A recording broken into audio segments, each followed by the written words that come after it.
बच्चों आज हम आपको जो है कुछ महत्वपूर्ण अक्षांश रेखाएं के बारे में पढ़ाएंगे, रेखाओं के बारे में, और उन रेखाओं का क्या नाम है ये बताएंगे। उससे पहले पिछली क्लास में एक टॉपिक हमने पढ़ाया था अक्षांश रेखा और देशांतर रेखा।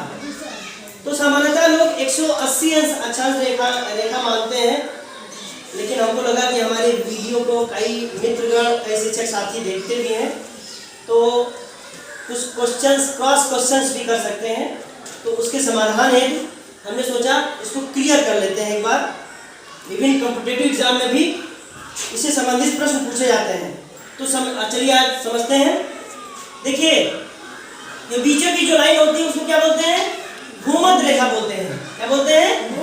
भूमध्य रेखा या विषुवत रेखा कहते हैं। ठीक, भूमध्य रेखा के ऊपर सामान्यतः लोग बताते हैं ऊपर 90 अक्षांश रेखा, 90 रेखाएं पाती, अक्षांश 90 अक्षांश रेखाएं पाई जाती हैं, और नीचे भी 90 अक्षांश रेखाएं पाई जाती हैं। तो अगर इनको सामान्यतः काउंट करें तो 90 90 180, 90 90 180 रेखाएं मानी जाती है। अगर हम बीच वाली लाइन को भी अगर हम काउंट कर ले, अगर बीच वाली लाइन को भी हम अगर काउंट कर ले, एक तरीके से इसका आंसर आ जाएगा 181, 181। एक तरीके से इसका एक आंसर आ रहा है 180 और एक आंसर आ रहा है 181। अब कहा जाता है कि ध्रुवों पर अक्षांश रेखाएं 0 हो जाती हैं। क्या हो जाती हैं? 0 हो जाती हैं। तो इस तरीके से देखा जाए, दो अक्षांश रेखा कम कर दो 180 अंश से, कितनी बची? 178। ठीक, लेकिन अगर बीच वाली लाइन को हम कॉमन है ये, इसको काउंट कर ले इस तरीके से, इसका क्या बना जाएगा? 189। तो इसके आंसर जो होंगे अगर अक्षांश रेखा वो ऑप्शंस पर बेस होंगे और आयोग क्या आंसर मानता है इस पे बेस। ये लॉजिकल, इस तरीके से लॉजिक के तहत ये भी सही है, ये भी सही है, ये भी सही है और ये भी सही है। चलिए अब हम कुछ महत्वपूर्ण अक्षांश रेखाओं पर चलते हैं। तो देख, बीच वाली जो रेखा है ये बीचों बीच, इसको हम बोलते हैं जीरो अंश, और इसका नाम होता है भूमध्य रेखा।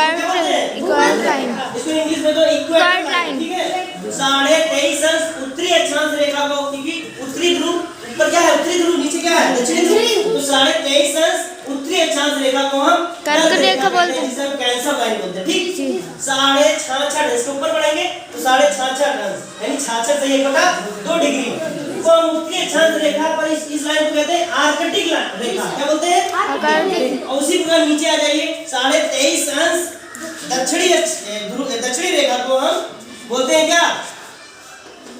मकर रेखा। क्या बोलते हैं? मकर रेखा बोलते हैं। और 66.5 अंश डिग्री जो है दक्षिणी रेखा को हम अंटार्कटिक रेखा कहते हैं। इस तरीके से हमारे पास कितनी रेखाएं हुई? भूमध्य रेखा 1, उत्तरी रेखा 2, आर्कटिक रेखा 3, मकर रेखा 4 और अंटार्कटिक रेखा 5 रेखाएं होती हैं। ओके।